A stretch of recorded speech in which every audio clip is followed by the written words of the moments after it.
Lamine Yamal at 17. Still 17, right? Lamine Yamal at 17. Is he better than Messi was at 17? In the man. I don't think so.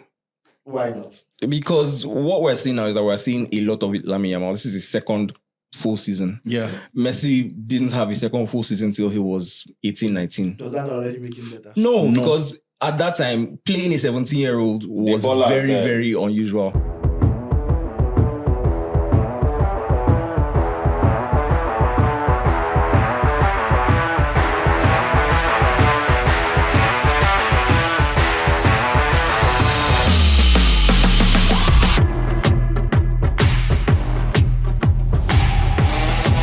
Friday, meaning it's only football day. That's all I need to know. Friday is now only football day. Welcome to another episode of the greatest podcast ever created. Yes, I said it. I'm even going to say that we inspired the King of England, King Charles, to start a podcast, which he started with. I'm not even joking. That's it.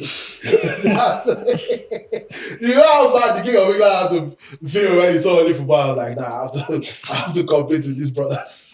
Anyway, my name is Tunde Young. I'm quarterbacking this thing, and my wide receiver. That's the wrong kind of football. By the way, sorry, apologies. But welcome to Only Football. My name is Tunde Young. Ayoola Kelechi is here. Izu is here. Kolawole subs in for Farouk, who is not here today. And the award nominated sports writer in 2017. What did they nominate you for, Joba? Tell us. Football Journalist of the Year. Wow. Nice. Who nominated the Ballers Award? Ballers Award, yeah. In what year? 2019. Oh, damn, you fell off. I mean, you can see the goal, so what do you mean by follow? Such a good athlete. Don't mind him. I want to overrated. I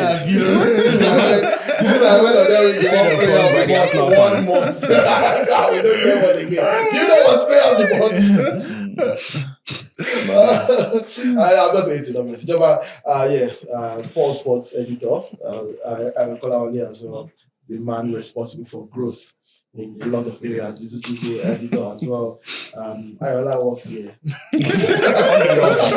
That's what? I'm trying. I don't know. Let's just get to there's a lot to talk about. Yeah. And it's not easy. How many shows do you know that can condense the entire week into about half an hour, 40 minutes of elite entertainment and information? That's what we do over here on Only Football. Thank you very much for rocking with us. Please like, share, subscribe, follow, comment, do everything you got to do to make sure that we grow at the rate we are supposed to. We appreciate your engagement. There's a lot to talk about. The Super Eagles full list has been made. There's a certain man on the show who has proven himself to be Nostradamus, or should I say Negro Demos. Ability to see the future and predict things accurately. We'll get to that. We're talking about the UEFA Champions League, the opposite end of wrong prediction. We'll get to that as well. Liverpool very much out. Fabio Capello.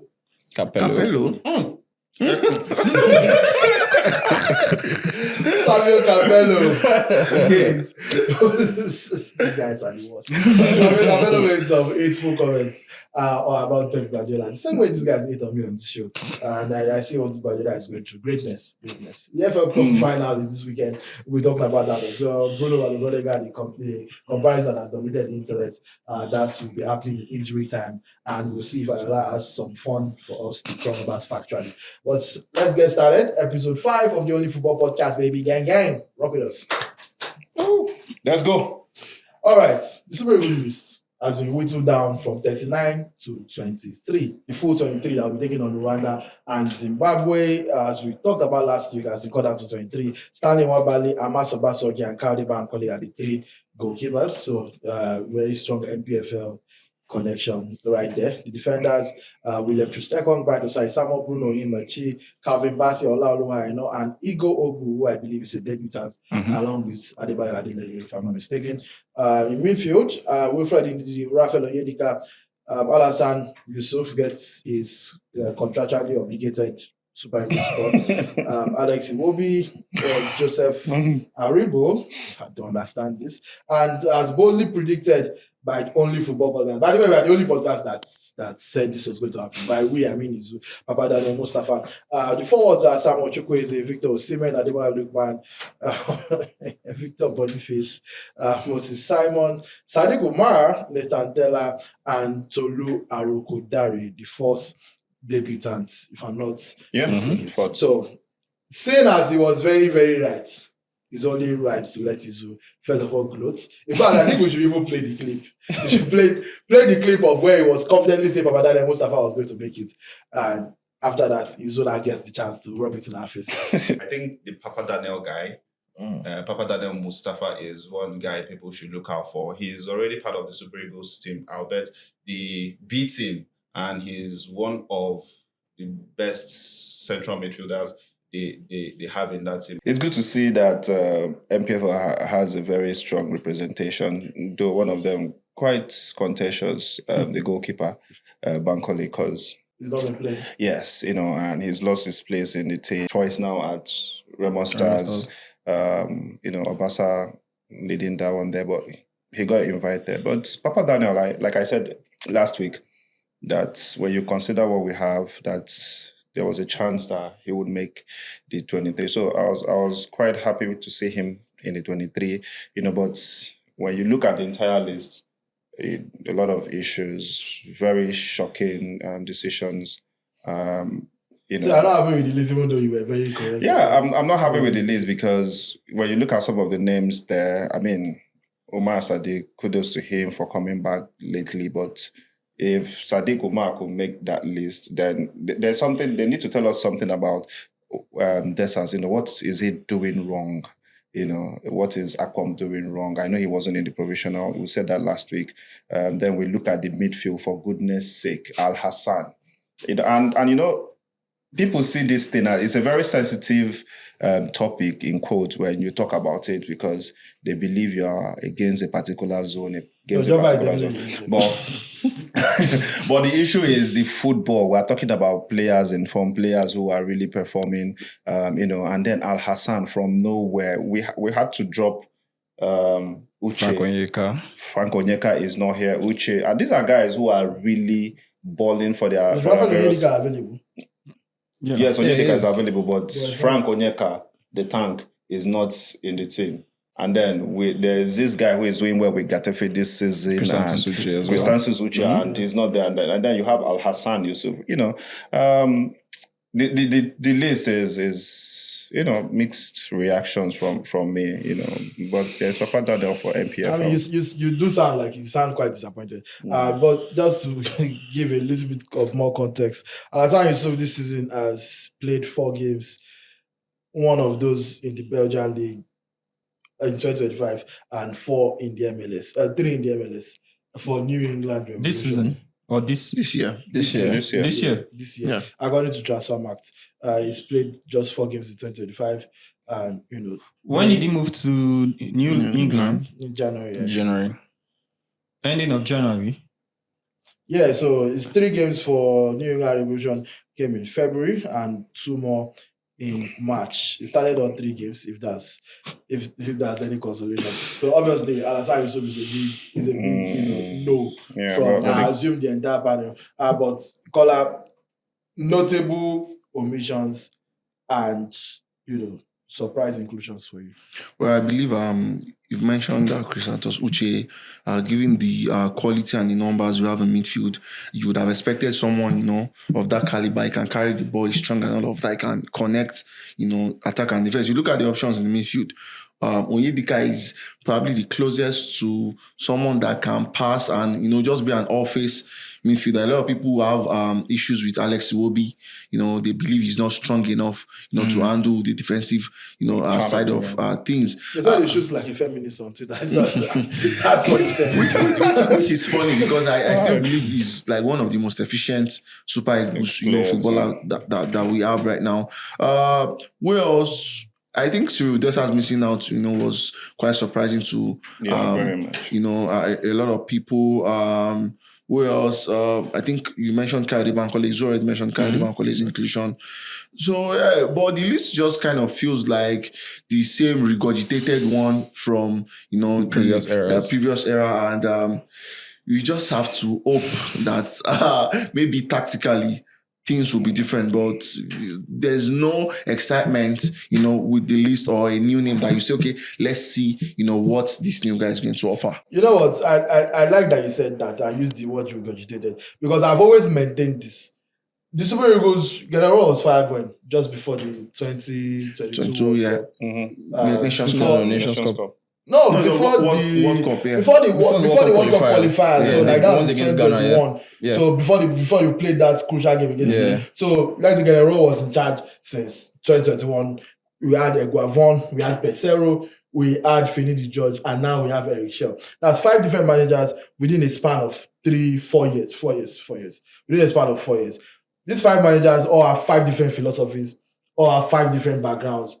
Ideally, 5 different styles of play, even though none of the players have been good so far. But the point is that how do these 5 different men from different parts of the world constantly select the same squad?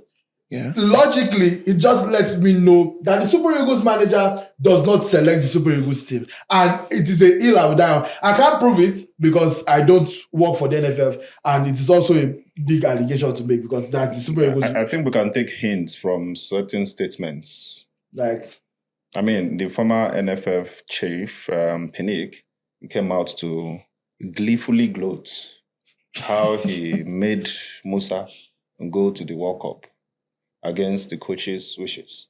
And then recently, technical director reportedly made comments that it will be unfair for Iheanacho to miss out from 30. Are you the coach? So why would it be unfair? Why would it be unfair for a player that's not playing to miss out on 39 man? So there are hints. I think one of the questions we should ask regarding Guavo is what is like the scope of his, job.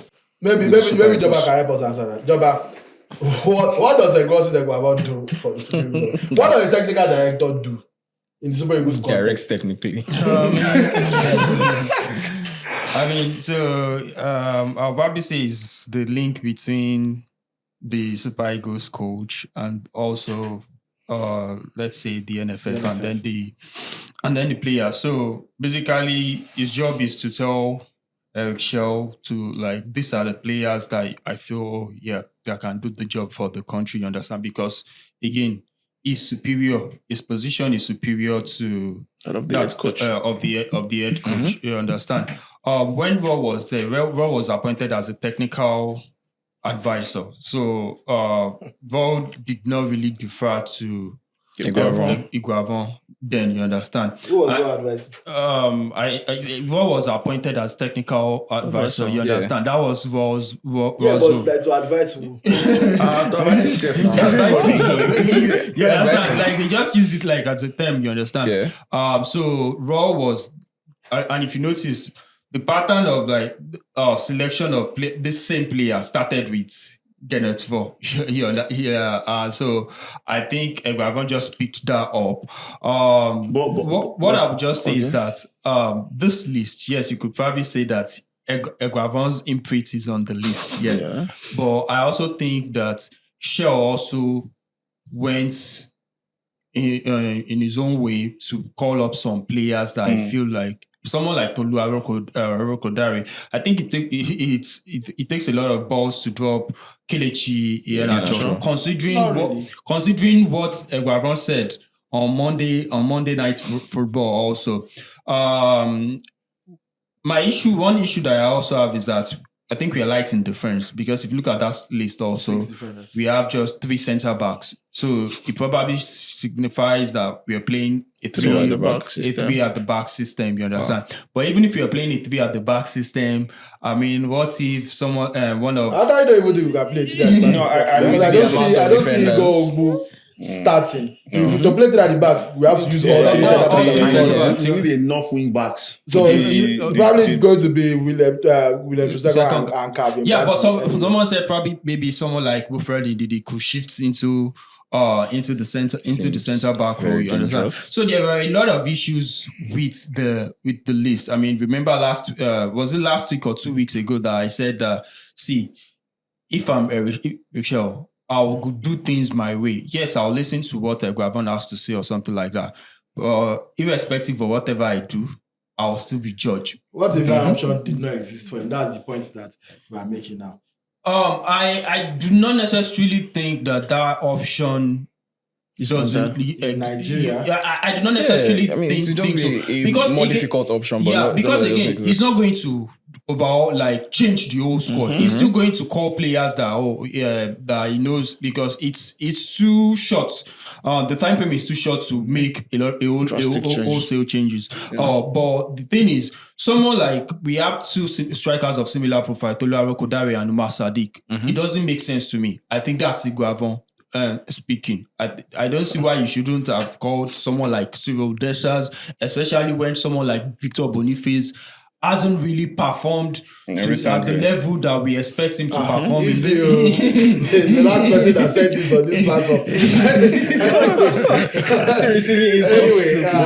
I mean, this guy has like, what is he, 11 or 12 caps for Super Eagles, if I'm right, and he has 0 goals. 1 goal. You know, one. Has he scored? I don't think he has scored for He Nigeria. scored in a friendly against, I think, Saudi Arabia. Did he score? We can easily verify this. I do not think he has scored. I don't think he has scored for the But why we do that? Why we verify that? What does this mean tactically for Nigeria? Someone that has seen a Richel's Mali team play, in terms of how he likes to set up, he prefers a diamond midfield. I don't know if that's what he wants to do here. Well, it's unlikely that he's going to be able to implement the same type of formation just based on the players that we have. I mean, we don't have a recognized number 10, like someone who would have been like maybe Kelechi Iheanacho. Baba Okocha's nephew. Wow. I think the funny thing is I don't think his abilities are fully maximized as a 10, because that ability to crash the box, to link up play, he's more suited to being a number 8. And he also has a lot more which energy is than people give him. and which is something that we've really seen at Fulham, the way Marco Silva has used him, because he has that propensity to arrive late in the box and like make an impact, and he's also someone who you can depend on to like move the ball from midfield.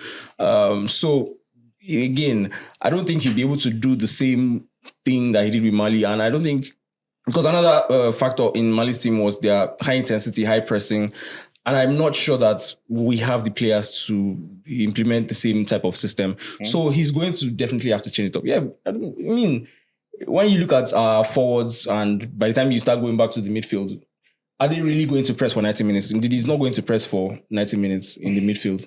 That's why we've always been looking for people like Onyedika to come into the team and bring more energy into the team. He does press, but he's not going to also do it for 90 minutes. And I think he's going to need to find a way to maximize what he has. He might need to change formation. If he's not in charge of the team, like you said, then he might also not be in charge of formation. Who knows? It's the truth. That's actually a good point. No. I don't think I agree with that. I think it's, in as much as there are influences when in terms of selections, he's in charge of whatever happens on the pitch. But I don't think I quite agree with the intensity talk, because most of our guys play for teams that play with intensity. I mean, if you watch Galatasaray, they play with intensity. If you watch Atlanta, they play with intensity. Even Fulham as well. Club Brugge plays with intensity and all that, right? So I think we have some of the guys who they played for teams that play with intensity. The problem is that when it comes to the Super Eagles, most of our coaches have not been able to bring that style of play to life in the Super Eagles, right? To allow these players to play. And talking about a number 10, we've not really given Iwobi the chance to shine in that particular role. And when you look at the list, I think we're going to play back 4. And I think that is why we have like 3 defenders there. And like you said, Chuze, Kon and Bassi. And I don't think we've seen that as well. You know, Joba... We have. Have we? Yeah. Okay. Under Affinity. Yeah, but Joba said something about you can't change everybody. It's a new coach. For me, I always believe that once you bring in a new coach, you've basically changed most of the distance, because the structures are going to change. And I think whether Diamond, I think we have the players to do it, which is what I feel he's going to play. He will try to maximize Lookman and Osimhen. And when you look at Lookman operates on a very high level centrally, not really from the wings the way we play it. And even if he decides to play a 4-2-3-1, he will still need a number 10. Yeah. Do you understand? You still need a number 10 in that distance. So whichever way you look at 4-3-3? it, 4-2-3-1. You still need a number 10. No, I mean, like, if he decides to go 4-3-3. If he decides to go 4-3-3, we do have the players. I mean,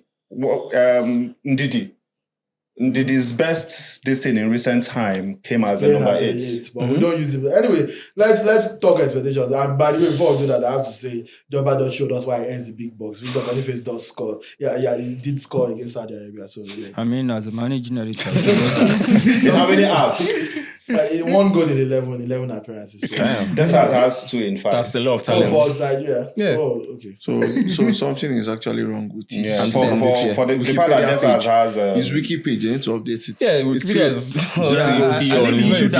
Saudi Arabia game, I don't think was. Yes, it was not regarded as an official. I don't think it was regarded as an official. That's why. But Transfermarkt still put it up. And now that I see that, I think I remember. Anyway, as we move on now, exactly a week from when this episode drops. Yeah. Nigeria take on Rwanda away from home. Expectations quickly round the room. Ayoola to Izu, and then we absolutely have to win. We are going to win because, I mean, look at the quality of players that we've called up. If we've said already that the past results have been disappointments, then it means that we know that we should be winning and we can win against Rwanda. All right, Izu. 3 points. I don't think there is any mincing of words. He should just go to that place, play, get the 3 points, come back. You know, if you do that with a very good style, beautiful. But the most important thing right now is get the 3 points, and that's it. Kola, you agree with Izu that style doesn't really matter right now, and it's just about winning? Well, what I want to say is, yes, it's about the win, like 100%. But I still want to see, even if I don't expect him to like imprint his style in his first game, but I want to see flashes of, that style, here and there. That's what you want to see in the first few games under a new coach. Let's see if you want to play an intensity game, even if you can't sustain it. Let's see it in patches and all of that. Yeah, I mean, considering our current situation on the table, I don't think the players need any motivation to know that. See, anything other than a win, it means you're not going to the World Cup in consecutive back-to-back tournaments, editions. So and they have a knowledge of Rwanda, having played them twice in the AFCON qualifiers. We should have won in the first leg away from home, but we lost at home in Uyo. So it's not like there will be a case of we underrate them or something like that. So they know what it's at stake. My only fear is that because last time that we played, I was disappointed with the pitch. Pitch there. So my synthetic pitch, I think. So my only fear is that, and it was just built, I think it was in 2023 or so. My only fear is just that, like, the playing surface, even though that's not really an excuse, shouldn't be an excuse, but the playing surface be good enough for the players to adapt. No. I think that particular game we were robbed. I think we did well. We dominated that game. Lookman was robbed by the referee. Yes, I'm saying it. It was absolute daylight robbery. So we would have won that game. And I think the one in Uyo was more or less, we don't qualify. Because some people even left were excused from the years. All right, let us excuse ourselves from this conversation and move right on to the UEFA Champions League. Since Joba was the most loud and wrong,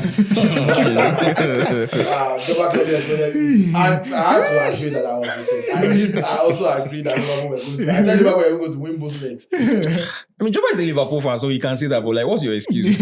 I just thought PSG. No, PSG. What happened with Joba's prediction was that he said, please play that in easily. Repeat. We are not playing it, but Joba swallow your own body. I mean, here's the thing. Technically, like I wasn't wrong. Because we are technically moving on. We won in Paris. Who will Liverpool play? We won in Paris.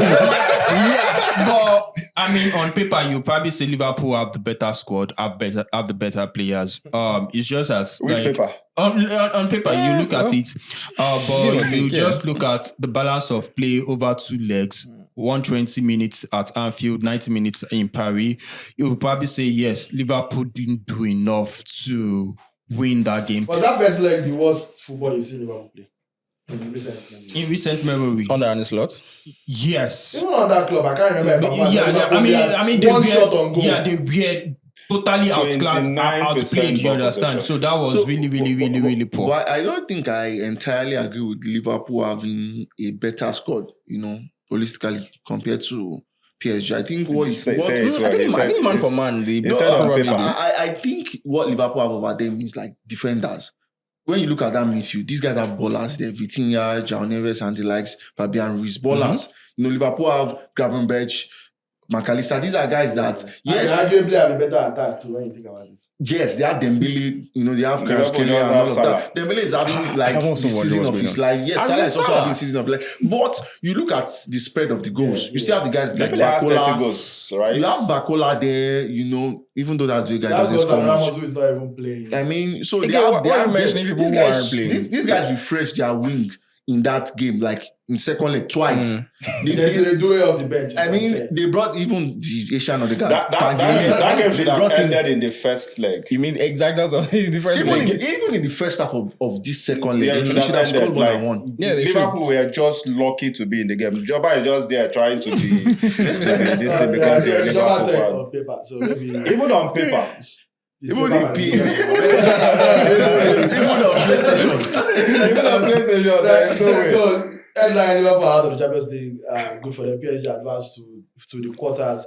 As did Barcelona. Were you expecting it to be that straightforward? Yes, I was because when you look at it's the truth. When you look at Barcelona versus Benfica, I always know that in Portugal, Barcelona is going to struggle because historically they've always struggled. I think the win during the group stages was the first time they've ever won there. 5-4. Yeah. So Pulsating. you know that the first leg they're going to struggle, but when they come to Camp Nou, or rather when they come to the Olympic Stadium, knowing that this is the second leg as well, all you need to do is get a result in Portugal and then come home and do the business. And they've got a really good result And with they 10 men. They did that business like man. Yeah. Because Lamine Yamal is superb assist and even better. goal. And I've been seeing the congratulations on the internet. Garnacho will be And I proud know of where I that. stand, but I want us to talk about it here.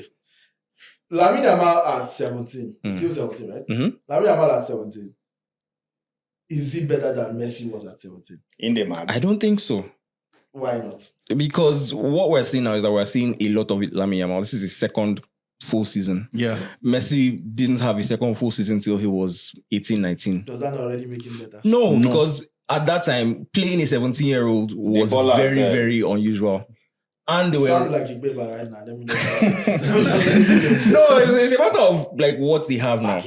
Barcelona had a World Cup finalist on their right wing by the time Messi was coming up. So he's not immediately going. Who does Barcelona have right now on their right wing that can It challenge seems like you're Lamine? just explaining the circumstances that make Lamine Yamal better. But I'm not saying Lamine Yamal will that's have the a thing. good career I'm like just that. saying- You see, I think you are mistaking Yamal as Yamal achieved more at 17. Yes. Yeah, It doesn't mean but that it was in better. terms of quality, I mean, because we're talking about Messi was evident. Messi was Messi. even in the few games that Messi was playing, Yeah, he was Messi. he was Messi. People Yeah. would watch him and say, "Yeah, this guy might be the best player ever." Yamal is Messi was playing. doing Messi fine. played one friendly against Juventus, I and mean, he they has wanted done to well. sign He him has done for well for 40, 50 million. As a a Wenger said teenager. at that age that this might be the greatest player ever. At that age. Yeah. That was how Joba, I have a feeling that you might be on my side with this one. On paper. Unfortunately, no.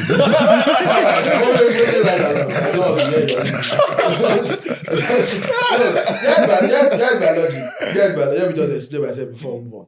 I'm not saying Lamine Yamal will be Lionel Messi. I think it's even an unfair Expectation, of course. to put on the teenager and all of that. But I'm saying from what we've seen at 17 from both players, whether you can say okay, Messi was not playing as much. That for me is just explaining the reasons why Lamine has already done more at 17. No, it's different. Lamine at 17 is a top 10 player. Doing- No, the doing point, more- the point is that doing more the doesn't caliber make of him better. players Doing at the better. point Messi came up compared to now, I think Yamal You had couldn't an play a easier 17-year-old easier Messi chance over the to whole enter. way. Like I said, I think Right you are now. mixing two things. He has done more, yes, but was he better No, at 17? I mean Messi is Messi. All right. There is nothing else to. All right, let's move on. Fabio Capello on Pep Guardiola.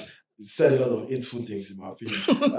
And I quote, you know what I don't like about Guardiola? Is arrogance. This is extremely direct. The Champions League he won with City is the only one where he didn't try anything funny in the decisive matches, but all the other years in Manchester and Munich on key days, he always wanted to be the protagonist. He would change things and invent them so he could say, it's not the players who win, it's me. And that arrogance cost him several Champions Leagues. I respect him, but for me, it's clear.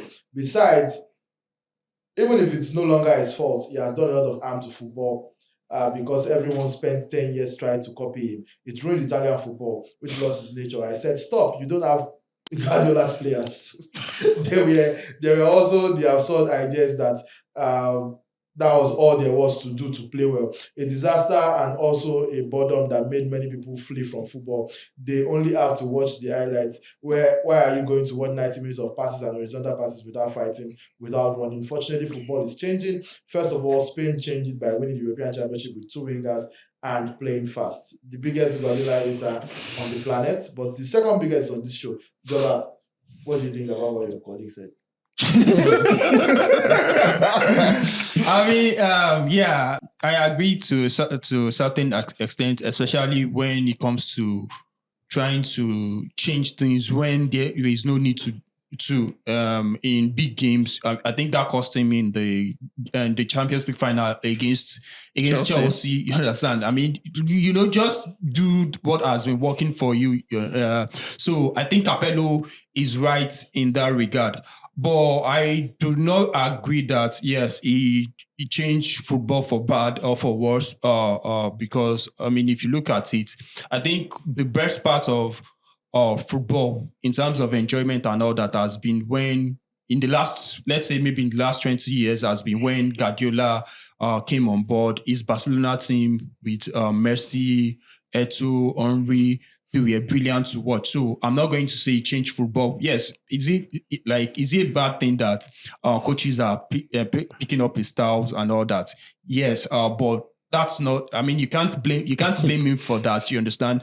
There are still coaches that are like, okay, they're adaptable. There are still coaches that play defensive football. So I do not agree that he changed football for us. But in terms of like, okay, trying to change things when he's not supposed to, yes, I agree with that. Well, what makes Pep Guardiola great is the fact that he reinvents things. I mean, he's a protagonist. That's what makes him great. This guy has won, is it not 10 league titles? He has only failed to win titles in 3 or 4 years. This will be third. This will be third year in 13 or 14 years of being a senior coach. So I think being a protagonist has set him apart and has brought unprecedented success. I don't like the idea where coaches or even fans feel like if you don't win Champions League consecutively. I think Madrid caused that mentality. If you don't win Champions League consecutively, you are not that great. I mean, Alex Ferguson, as great as he was or he is, won just 2 Champions League in 26 years at Manchester United. And I still want to correct the notion about that Chelsea game. Exactly. I don't think Pep did something that was unnecessary. People forget the narrative that he played Thomas Tuchel twice before that final. Mm-hmm. He was beaten twice. He tried different things. So Rodri first lost, played Fernandinho second, lost, and played without both of them. So I mean, I think it's only a madman that will keep trying the same thing when he's losing. You have to try new things if you see if this can work out or not. So I think it's just big hater energy, and there's no single way to play football. Pep style is not the only way to play football. I agree, but at the same time, Pep style is one of the ways to play football, and it is not bad. Capello is just jealous. Capello is just jealous. I mean, he has 1 Champions League title. He should let us know why he didn't win more. He was playing football the right way. And still won just one. So what is it? I mean, for someone whose style of play is hated across board. I mean, at Juventus, at Real Madrid. He wasted England's actual golden generation. And he said something about Spain. Did Spain fight at the Euros? He was talking about fighting. But in defense of Capello, speaking of his 1 Champions League final, I think he beats Barcelona in that final 4-0. I think that was 1994. So 94, 1994. It doesn't matter. Let's 3 months in 94. No, I think with AC Milan. I think around Joba's 10th birthday.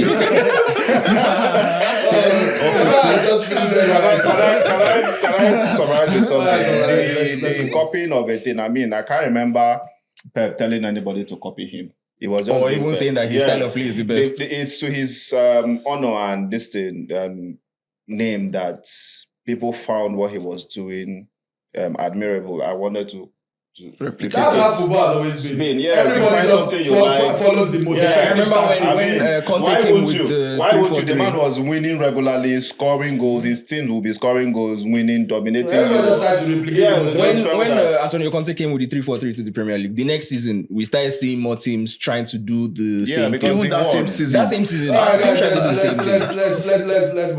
let's move on. Quickly, the EFL Cup Final is happening on Sunday. Newcastle to Liverpool win. versus Newcastle, 5:30 It's p.m. at Wembley. Obviously, Joba expects Liverpool to win. I think Newcastle are missing a number of key players. If I'm Yeah. not mistaken. And Liverpool are also missing a number of key I players. think It's I'm not not the same missing their level. two best players. But that's exactly what Newcastle Yes, are we are missing. missing Trent Alexander-Arnold. And- We miss and Ibrahima Konate. He's not Who even- are those? Those guys are not even top Who are three best those? Liverpool players this What? season. Who are those Salah is players? number one. Who are Salah is those number one. players? Van Dijk is number two. How Alisson do is like number if three. Liverpool are missing Salah and Van Dijk? I mean- So with that, you expect Liverpool to win, Joba. Kola, what do you expect? Let's not just move because we still have. I don't have expectations. So. Okay, what do you want to happen? Newcastle to win. Obviously. I don't Really? like both. I don't like both teams. Yeah, I mean, this is the can Kola is they- an equal opportunity. can they both lose? I don't really care who wins, to be honest. So, what are expectations for the final and then I will inform Newcastle 3-0. Wow, that's pretty bold. Hey, you have been getting right. I'm never climbing. Just open your betting, whatever. Correct score. Please, that's not financial advice, so please. But really, I expect Liverpool to win this. Newcastle are too depleted at the moment. All right. Speaking of depleted, Manchester United were able to win a draw at home to Arsenal last weekend. The way you celebrated it, We didn't celebrate it. it's the first draw that came with 3 points. We didn't celebrate it. And We were angry for dropping Bruno points. Fernandes scored what you would assume was a Puskas one goal with the reaction of the time. It's just another free kick. Have you seen that kind of freaking before? Yes, It's, you know, Anyway. the trajectory. Yes, and then when Bruno did his own, somebody else now said that. Let me say, do my own. Another number 8. Those are people who are about to compare now on injury time. Bruno Fernandes versus Martin Odegaard has been the conversation that has happened on the internet again. Kola, United fan, Kola, the Arsenal fan, and Izu, the United fan, are here, and they both get 30 seconds each as I set my clock. Who wants to start? That is to start. Okay. Are you Izu. sure? As the older man. I thought it was even considered as the recent winner, but all right, Izu, you have 30 seconds. Go. Fernandes versus Odegaard. I think there's a reason why you have Ode in the name. To be honest, comparing both of them is at this moment no. There's no need. I think I will be doing a disservice to Fernandes if I actually do that. Arsenal should just enjoy their player. You did the first ball 23 seconds. Number 2, he did not even defend Bruno whatsoever. He just went straight. What am I defending? Every single start, there's nothing to defend. So I said it's a disservice to Fernandes. You don't even think that the conversation is worth it. No, it's not what I said. That's great. That's great content right there. Kola, you have 10 seconds to both defend your guy and also bring down Bruno Fernandes. So best of luck to you. 3, 2, 1. Why would I defend Odegaard? I mean, it is there. Bruno is very good. I mean, look at Manchester United. They are second on the table now. You know, they are not in 14th or something. Bruno is playing so well. I mean, and we've seen him for the past 3 seasons. I mean, these guys, they are flying.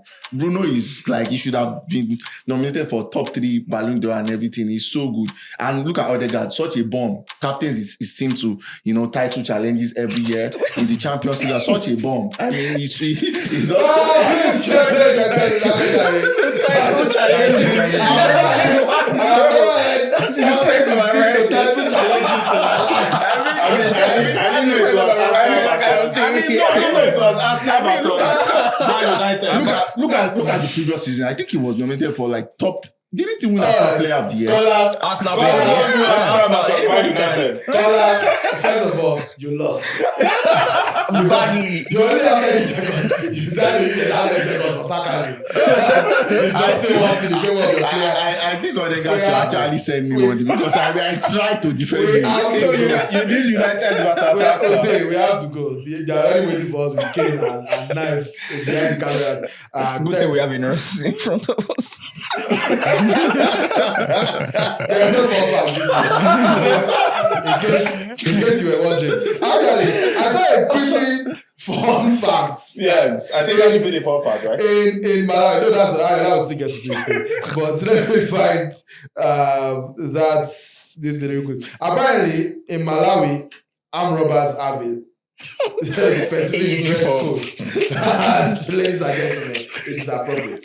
According to a study in Malawi as published by afrogazette.co.z. Who are they? They are a big Malawian. I don't know.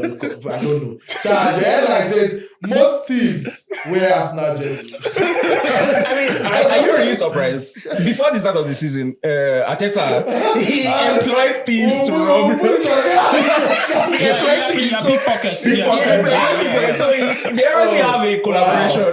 Let's still watch Champions League. Arteta has, been able to help several Malawians travel to places like that. Number two, this picture on the screen is flying right now. Because why did they have the police hold these several staffers?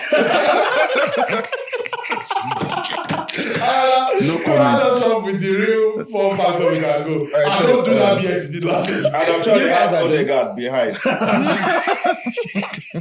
Do whatever it is. So why you think because you just did not get the answer last week? Go ahead. All right. So in the German 4th division, there's a team called DJK Florsheim, and they have 15 people, all with the same surname, Kartanovic. Is it like a 15 family players. club? No, it's not a family club, but that's exactly what's going on. One of the players, they were about to go down because they didn't have enough players, and so he just invited his cousins. And Go down his cousins. Jesus, they were about to be dissolved because they didn't have enough players, and he invited 14 of his family members to come and join him. So at one point, they fielded an entire first 11 of all Kortanoviches. And did they win? They are in the German 4th division. Such a bomb.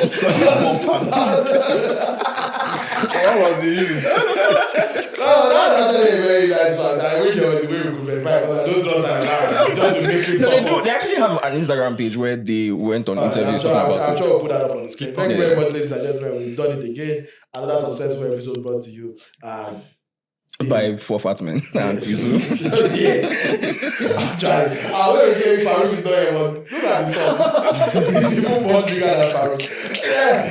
So from Kola, from Joba, from Izu, from Ayoola, and myself, Tunde Young, and the rest of the team, thank you very much for rocking with us. Like, share, subscribe, follow, comment, Please, tell somebody comments. about it. Talk to somebody about only football, baby. It's great content, and I'm sure you will enjoy it. We'll see you next week. Adios.